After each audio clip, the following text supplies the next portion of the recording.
The medical benefits of cannabis, I can't put into words what it did for me.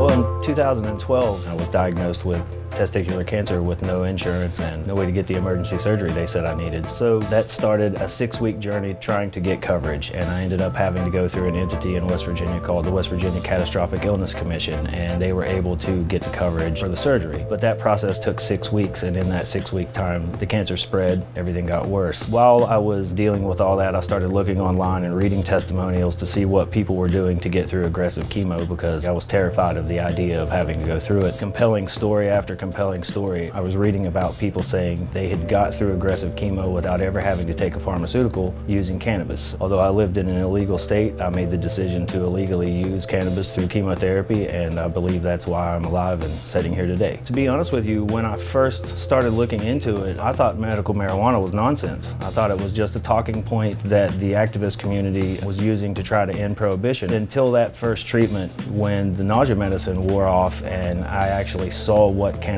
does firsthand, that's what made me a believer. When the nausea medicine from chemotherapy would wear off, I thought I knew what it meant to be nauseous, and I thought I knew what it meant to be dizzy. Turns out I had absolutely no idea. The world would spin so fast that just opening your eyes would make you want to vomit, and within 30 seconds of the first hit of cannabis, all of that would stop. The spinning would stop, the nausea would completely go away, and I was able to eat and function like a normal person.